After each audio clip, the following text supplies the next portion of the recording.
Whenever you have occasion to send a card, remember a Hallmark card will best express your perfect taste, your thoughtfulness.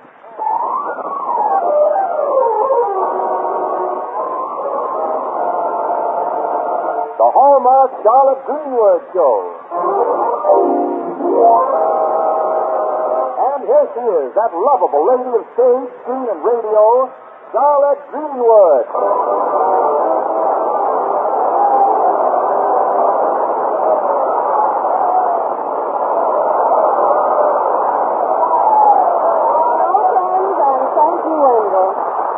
Today we tell a story about a gentle man whose kindly deed entangled him in a maze of suspicion and doubt. Yeah.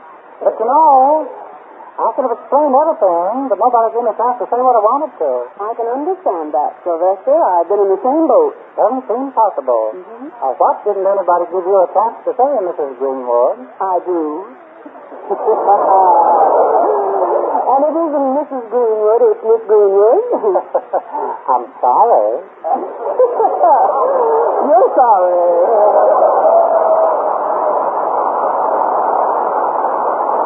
Yes, ladies and gentlemen, Charlotte Greenwood is brought to you this Sunday and every Sunday at this time by the makers of Hallmark greeting cards to remind you that whenever you want to remember someone, you'll find a Hallmark card that says just what you want to say the way you want to say it.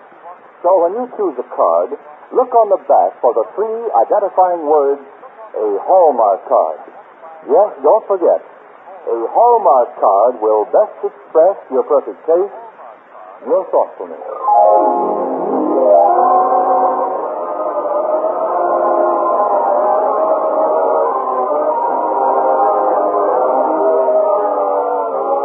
To the little town of Lakeview and to Aunt Charlotte's problems of raising the 3 Boston youngsters, little Robert and teenage Barbara and Jack.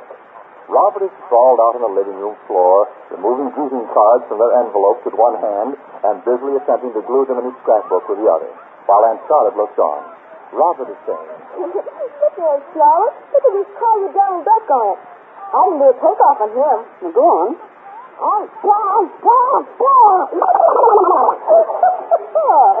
Oh, that's wonderful, Robert. Here's a picture of Scribbles. I can do a takeoff on him, too. Hey, Charlotte, what takeoff would you like to have? Oh, about 10 years and 11 inches. Hey, Charlotte, how old do you have to be before you aren't a baby? That depends, Robert. I've seen them all ages. Jack says I'm a baby because I'm looking this stamp without a greeting card. They're beautiful cards, Robert. Did you look on the back? I always do. Good boy. I'm not like Barbara's always saving crazy things like dance tokens and stuff. Well, I've saved a few crazy things myself. You mean, Charlotte, that when you were a girl you saved things nobody else wanted? Yes, Robert, my evening. I bet you nobody in the world's got a scrapbook as good as mine. I've got 9 pages already. A greeting card a day for the past month. But, Charlotte, don't you know who's sending them? I vaguely remember that handwriting. But there's no name on them, Robert. But haven't you any idea who's sending them? Yes, I have, and added up, I think they mean that something is going to happen. I'll go, Robert. Your fingers are all sticky with glue. Yes? Hello, Miss Greenwood. Here's a package for you from the Palace Candy Shop. For me? I didn't order anything. Oh, I was told it was for you. Goodbye, Miss Greenwood. Thank you. Don't tell me there's a bachelor in town. What, Charlotte?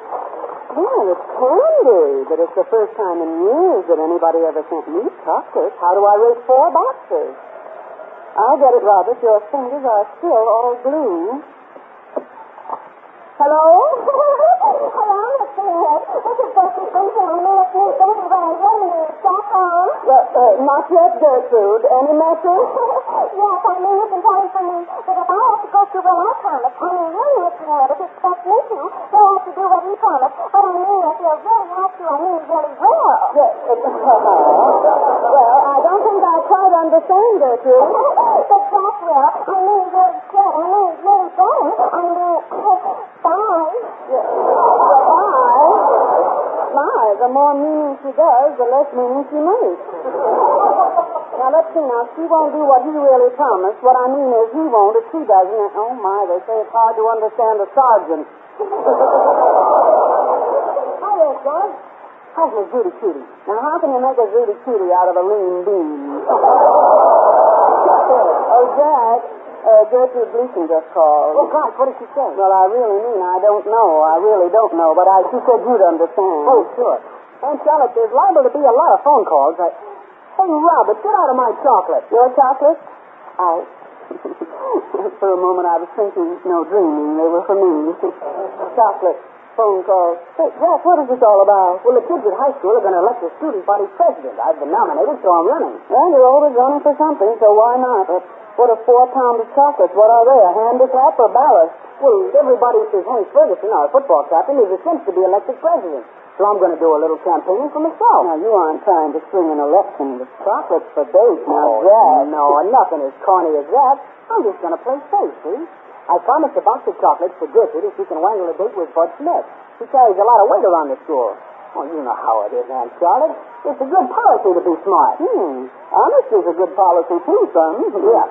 And I promised Jimmy Maxwell he can be editor of the yearbook and that I won't interfere with anything. Now, Jack, you can't do that. Oh, gosh, Aunt Charlotte, you just don't understand. I think I do, Jack. Charlotte, isn't the man writing in all these greeting cards? Are you still puzzling over those cards, Robert? Oh, those old things. I still say they're from one of your old boyfriends. I bet you never thought of comparing them with some of your old love letters. Better did. Well, this handwriting didn't match it. Charlotte, there must have been more than one beau in your life. Pretty sure. So we have them from all over the country. Beaux? No, greeting cards. Hello, everybody. Oh, Barbara, my precious, what's the matter? I'm desperate. Absolutely desperate. Good gosh, is your boyfriend, Mickey Taylor, falling for another girl? Oh, no, it's much worse than that. Well, what is it now? Oh, it's that droopy old journalism teacher of mine. Well, last week you thought he was a super drooper. Aunt Charlotte, he says my first assignment's to get an interview and picture from Mr. Poindexter. Poindexter? The old railroad tycoon? Well, how can I get an interview? He won't even see the New York reporter. Didn't you explain that to your teacher? I told him Mr. Poindexter was nothing but a mean old hermit who hadn't seen a reporter for 20 years. And they'd even broken into his house twice. Well, you simply went to the front door and you rang the bell and explained how important it is for you to see me. Oh, Aunt Charlotte, you always act as if everybody were kind and generous. Most people are, if you give them a chance to be.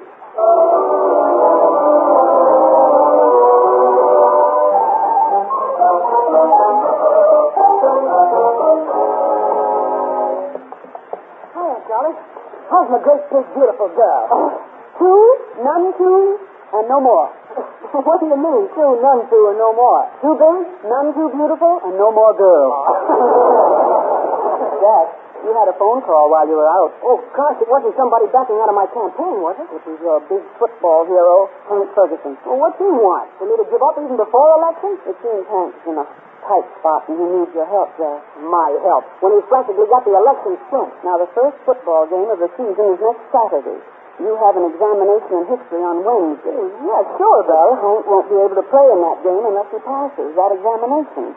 He wants you to come over and help him cram for it. What good'll it do me to help him? I gotta pass out this candy and start campaigning, but fast. You want to beat Mound City in that football game, don't you? Sure, I Well, do. since Hank is your best player, Oh, gosh, Aunt Charlotte, you're always making things easy for other people. go over to Hank, Jack, and help him. I don't know what to do. Nothing like this has ever happened before. Oh, yes, the doorbell has rung many times before. Well, I'll see who it is. No, I mean this crazy situation.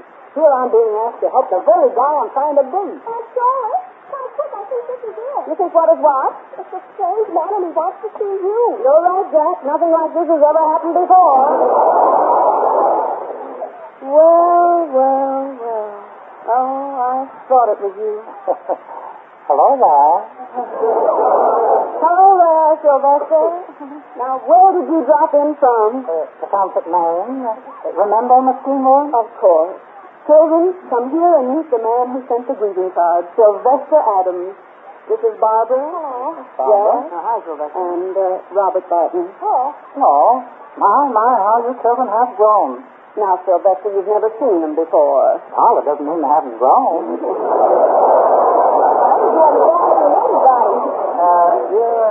Surprised to see me, Miss Greenwood? No, not after all those greeting cards. I expected you. Oh, you got them all? 28 of them. Sure. I'd like to have my mail go astray. Mind if I set my things inside the door? Of course not. Jack, Robert, help Sylvester. Oh, sure. Want the trunk brought in, too? The trunk? Yeah. Same as fast as I could after I got the letter, Miss Greenwood. What letter? For this letter. See what it says? Let me see. I need you here in Lakeview. Please come at once. So, naturally, I came at once. But I didn't write this letter. Maybe not. But you would have if you'd taken time to think about it. And you know how much I like to work for you. Oh, did you work for Aunt Charlotte before? Sure did. Oh, Sylvester took care of a great many things around the house for me.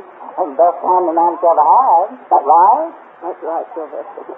You could work miracles with sparks. When that little bird fell out of its nest. I remember you said it with an eyedropper. What kind of a bird was it? A chickadee. Mm-hmm. A chickadee sounds like this.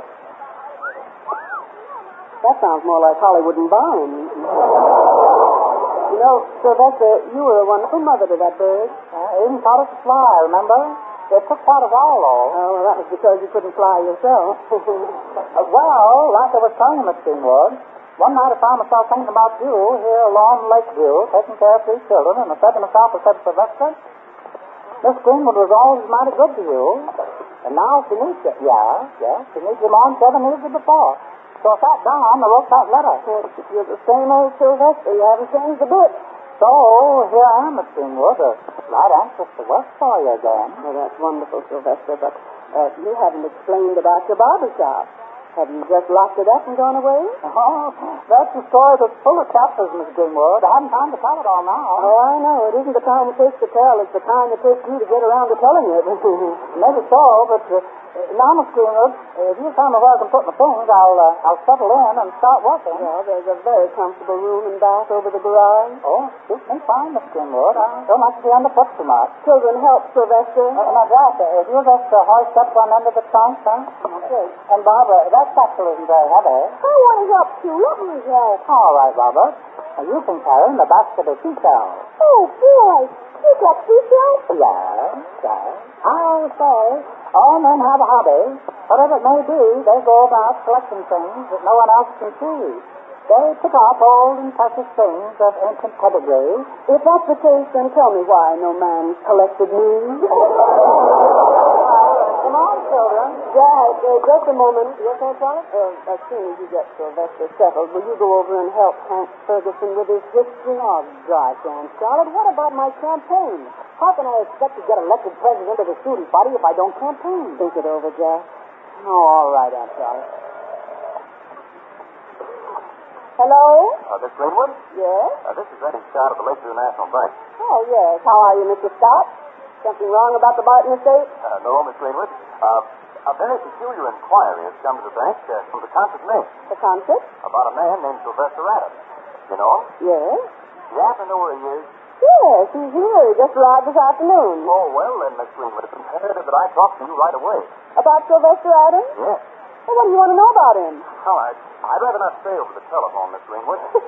Well, you're being very mysterious, Mr. Scott. Well, I'll be right over. Mm. Now, there's no need to be unduly alarmed. It doesn't seem to be a matter for the police. Yes. Goodbye. Goodbye. Yes. Now, what has Sylvester been up to?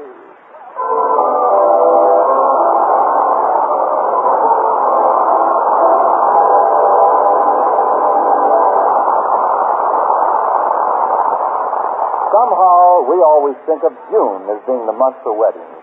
And yet, many a marriage knot is tied in the fall season.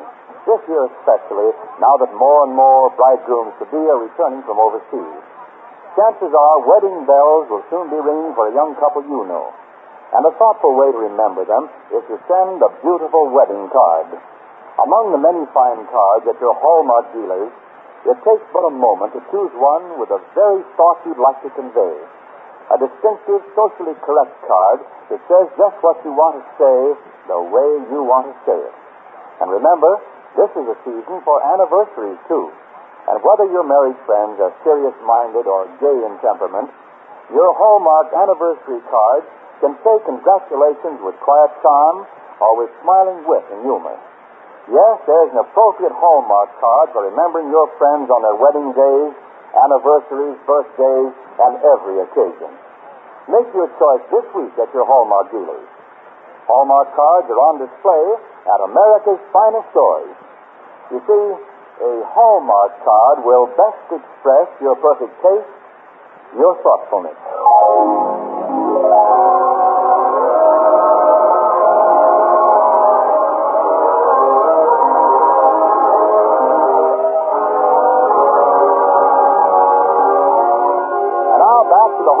Charlotte Greenwood Show.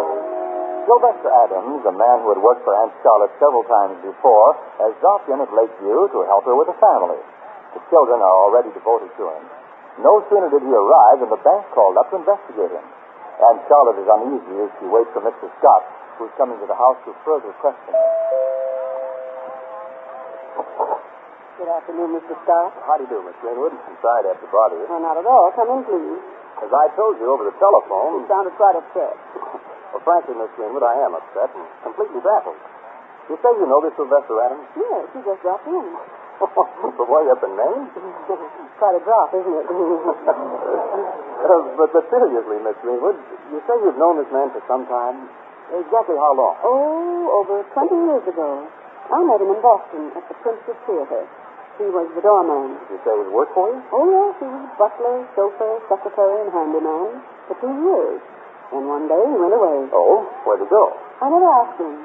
Didn't see him for several years after that, and then suddenly one time, while I was on tour with a show, he appeared in Chicago. And he came to work for you again? Mm-hmm. I needed a caretaker for my place in Tecumseh, Maine.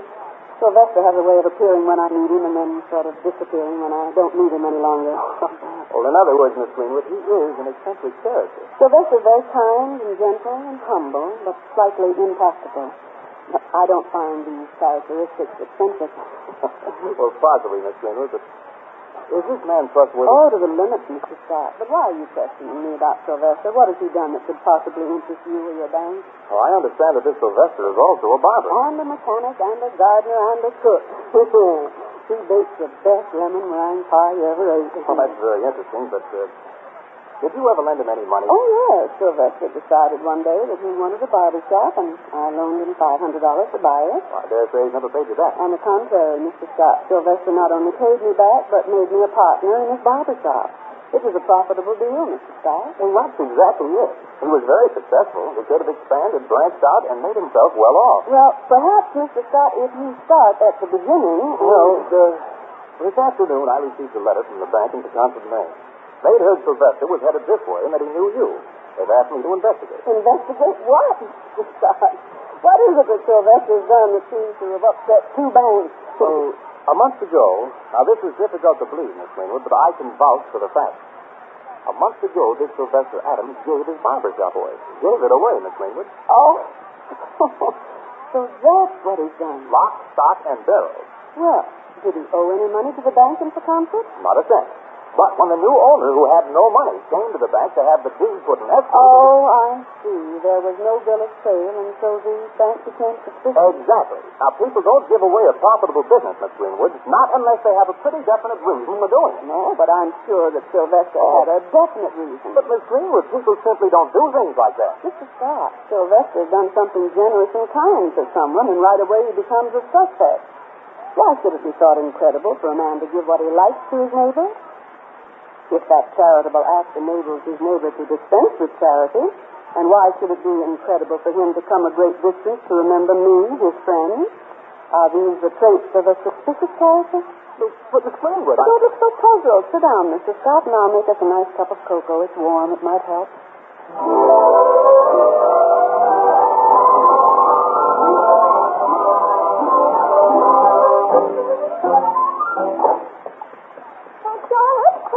What is it, Barbara? Oh, I got it. What? Mr. Poindexter gave me an interview and 3 pictures of himself. Gosh, Aunt Charlotte, if anybody asked you for a photograph, would you give them 3? I have to if I want to get all of me in. Oh, Aunt Charlotte. And Mr. Poindexter isn't a grouchy old hermit. You mean you didn't have to break into his house? Well, Sylvester and I went out to Mr. Poindexter's house, and I was going to climb over the wall when Sylvester tried the gate. It was unlocked. Gates sometimes are. Well, you told me if I used the right approach, it would be easy to see him. I thought it was just a trap. But Sylvester said that... Why don't you just ring the doorbell? Yeah, Yes. How did you know? Oh, I know Sylvester. So we rang the doorbell, and Mr. Poindexter answered it himself. Well, what did you say to him? Oh, nothing. My teeth were chattering. I couldn't say a word. But Sylvester could. Oh, yes. He just said very nicely, "Hello there, Mr. Poindexter. This is Barbara Barton. She's Charlotte Greenwood Show, and she'd like to interview you and get your picture." Now that should have ended everything. Oh, no. Mr. Poindexter said he'd seen you in every show you'd ever been in, and that he was crazy about you. And I hope you told him I'm still alive. Sylvester did. And Mr. Poindexter asked how you were, and Aunt Charlotte, she was a perfect lamb chop. I hope you didn't tell him that. Oh, of course not. And he gave me a super interview. And we had tea, and he said to tell you that if he weren't nearly 80 years old, he'd be right over here now courting you. That always happens to me. They're either too old or too short. Is that you, Sylvester? Yeah, here I am, Miss Seymour. Barbara, will you take Sylvester's packages into the kitchen? I want to talk to him for a minute. All right. Thank you, Barbara. Careful of the rice. It might spill. Not around me, it won't.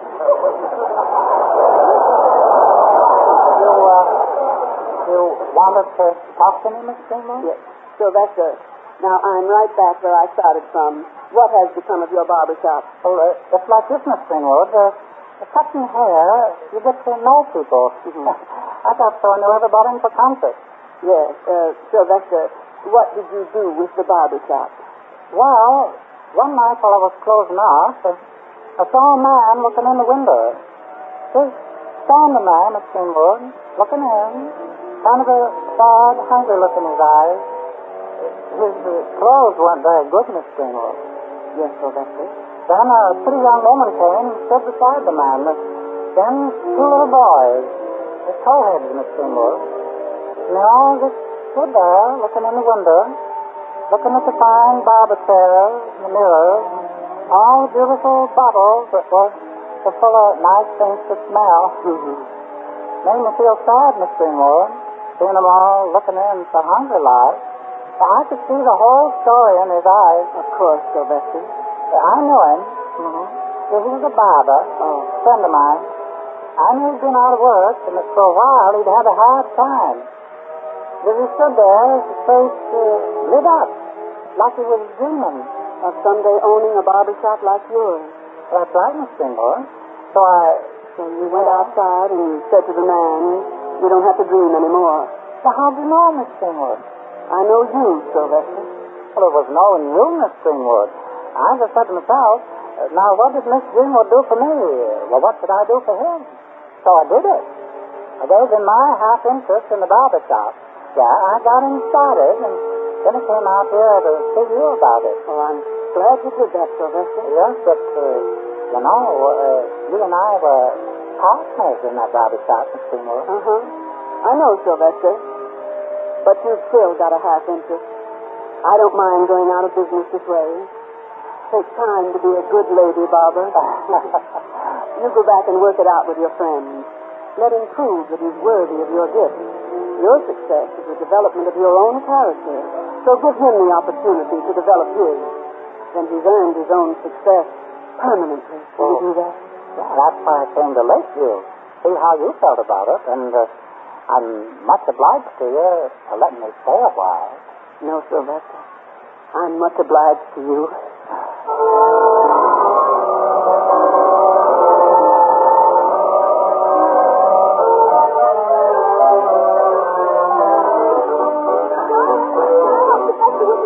Robert, may I help, please? Of course, dear. Hey, Sylvester, I'm coming out the kitchen to help you with the dishes. Is that you, Jack? Aunt Charlotte, what do you think's happened? Anything's possible after what's already happened today. Oh, man, I'm elected. I'm president of the high school student body. Anybody can buy his way into office. But I didn't, Barbara. Honest, I didn't. I went over to Hank Ferguson. Oh, I'm glad, Jack. You know, Hank was really worried about that examination. Well, I was sitting there trying to beat a lot of stuff into his head when he suddenly said he couldn't be president and play football and keep up his grades, too. So Hank decided to withdraw in my favor. But why in your favor? Well, he said it was because, by helping him pass the history examination, I told him that I had the real interest of the school at heart. Because if he flunked the exam, we'd have lost the football. Come on, sitting in... Oh, gosh, Aunt Charlotte, I feel like I feel. But why, Jack? Well, gee, I was going to bribe my way in. And if you hadn't stopped me... I didn't stop you, Jack. I just gave you an alternative, and I knew that you'd accept the right one. Oh, Oh, yeah. Well, now that I'm president, I'm going to have the football field fixed up and have new grandstands built and put leather chairs in the classroom. And then after that, I'm going to... Wait a minute. Aren't you letting your imagination run away with you? Well, maybe so, but gee whiz, Aunt Charlotte. Don't you ever let your imagination run away with you? At my age, that's all that ever will run away with me. Say, Aunt Charlotte, I bought all those chocolates to win an election, but you guys, Aunt Charlotte, I want to give them to you. The best pal a guy ever had. Oh, gosh, you know, sweets to the sweet. Oh, chocolate, my favorite. Aunt Charlotte, have you got a favorite sweet? Uh-huh. The bridal sweet.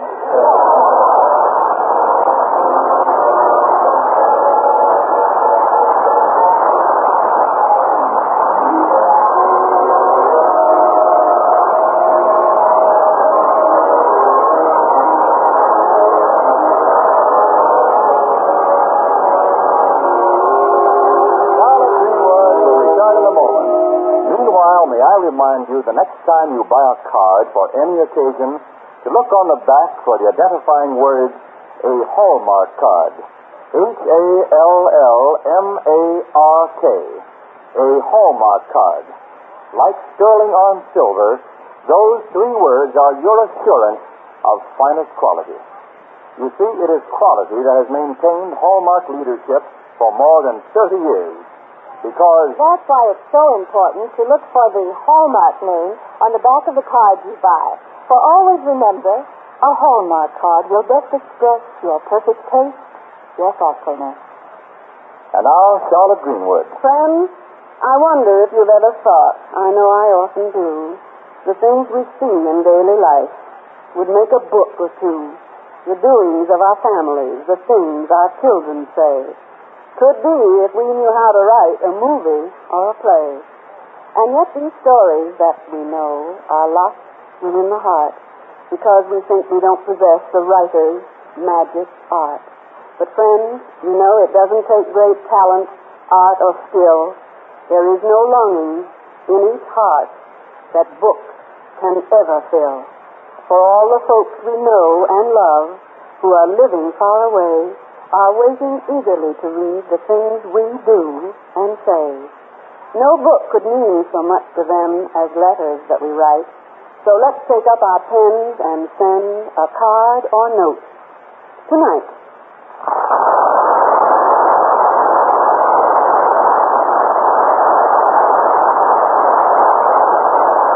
And now until next Sunday at the very same time, this is Charlotte Greenwood saying,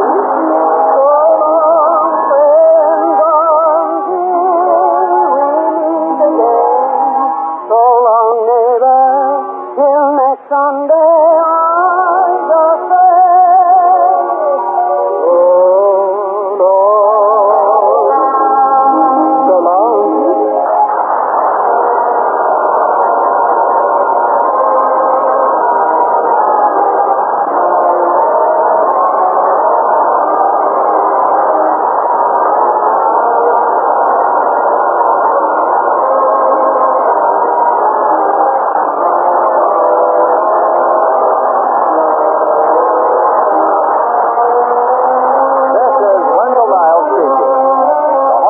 Charlotte Greenwood Show came to you from Hollywood.